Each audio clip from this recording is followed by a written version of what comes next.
BYU beats Villanova 71-66 in the season opener in Las Vegas. Now, I certainly won't post a reaction video to every single BYU basketball game, but with this being the season opener and a very important game for the BYU basketball program, I thought it was fitting and that it warranted it. First things first, AJ Dybantsa is the real deal. 21 points, 6 rebounds, 3 assists, 9 of 18 from the field, no turnovers, but beyond the stats, he looked the part. He looked like a future NBA star. He looked like a player that can lead this BYU team deep into the postseason. Not to get ahead of myself, but he looks great, and he played great on the defensive side of the ball as well. He's a true two-way star, and that's something that BYU desperately needs and will take.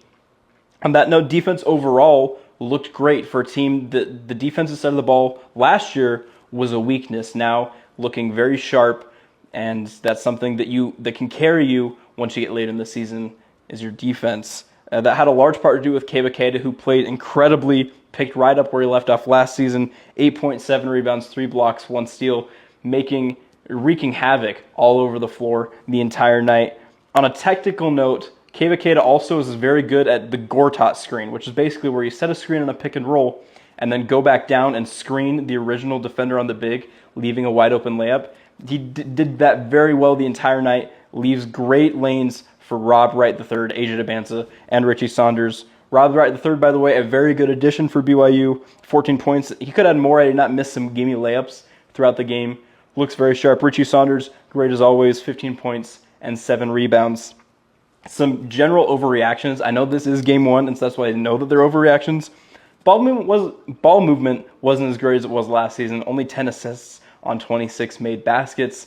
It seemed just a lot less ball movement throughout the course of the game. AJ played off the ball more than I would have personally liked.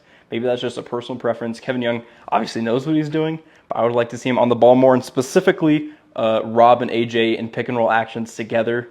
The team hustled well, but missed a lot of makeable shots, specifically in that middle part of the second half where we allowed Villanova to get back in the game. So that's something to keep an eye on is how consistent can BYU be on the offensive end. At the end of the day, yes, it is game 1. Yes, there's a long way to go and lots that the Cougars can improve on, but the Cougars look good and are in a prime position to go places that no BYU basketball team has ever gone before.